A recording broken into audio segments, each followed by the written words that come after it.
Markets look set for a lower open after on Friday night, Moody's downgraded the U.S.'s debt from AAA to AA1 due to our high debt at $36.2 trillion in high deficit and interest costs.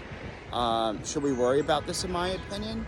Well, honestly, I don't think so. We had the S&P and Fitch starting to downgrade our debt in 2011 when we had issues in our economy before the 2008 financial crisis. So Secretary Scott Bessent said in interviews this weekend, these credit downgrades are a lagging indicator.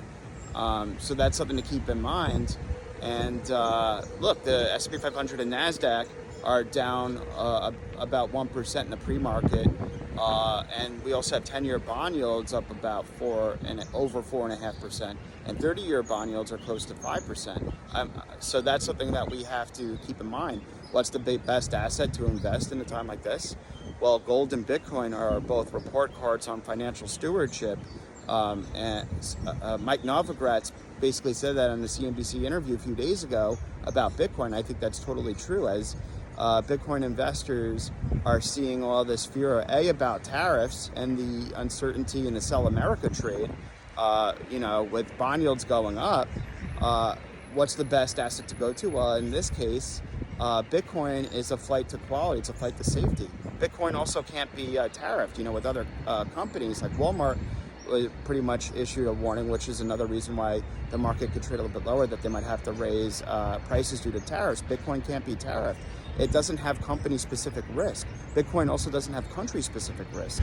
And as countries debase their currencies and print money, and there's more liquidity of money into the economy, Bitcoin will do well. It operates almost like the NASDAQ in some cases because of the growth adoptions of it, and then also as a risk-off asset when times of economic uncertainty. With the tariffs, Bitcoin was the earliest performing asset in terms of the recovery stages. Then the stock market caught up, but Bitcoin held its own very well, and I expect gold to do so too. I think gold and Bitcoin will take some of the luster away from U.S. Treasuries right now.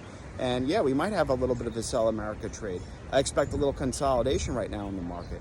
I expect a 5% consolidation right now due to overreaction of fears of the Moody's downgrade, but I expect it to be a buy the dip opportunity because of the tailwinds of AI, especially with inference, inference output, and also all the investment from the Middle East from UAE, Qatar, and Saudi Arabia last week is really a tailwind for AI, and that should outweigh the headwinds of tariffs and this credit downgrade.